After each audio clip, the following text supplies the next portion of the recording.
চলছে আইপিএলের ১৭তম আসর। গতকাল হায়দরাবাদের রাজীব গান্ধী স্টেডিয়ামে অষ্টম ম্যাচে মুখোমুখি হয় সানরাইজার্স হায়দরাবাদ ও মুম্বাই ইন্ডিয়ান্স।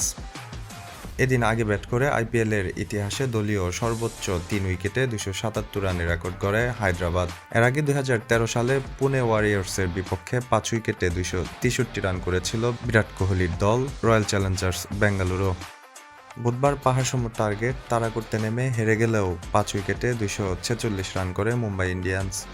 এই ম্যাচে দুই দল মিলে করে ৫২৩ রান, যা টি-টোয়েন্টিতে কোনো ম্যাচে সর্বোচ্চ রানের রেকর্ড। এর আগে গত বছর দক্ষিণ আফ্রিকা ও ওয়েস্ট ইন্ডিজ ম্যাচে হয়েছিল সর্বোচ্চ ৫১৭ রান।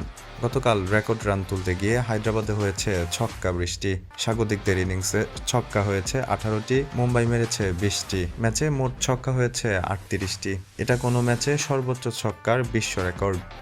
স্বীকৃত টি-টোয়েন্টিতে এক ম্যাচে সবচেয়ে বেশি ছক্কার আগের রেকর্ডটি হয়েছিল আফগানিস্তান প্রিমিয়ার লিগে। ২০১৮ সালে বালক লিজেন্ডস ও কাবুল জাওয়ানানের ম্যাচে হয়েছিল ৩৭টি ছক্কা। আর আইপিএলে এক ম্যাচে আগের সবচেয়ে বেশি ছক্কার রেকর্ড ছিল ৩৩টি। আইপিএলে এক ম্যাচে সবচেয়ে বেশি বাউন্ডারি রেকর্ড হয়েছে গতকাল হায়দরাবাদ ও মুম্বাইয়ের ম্যাচটিতে। এই ম্যাচে বাউন্ডারি হাঁকানো হয়েছে ৬৯টি।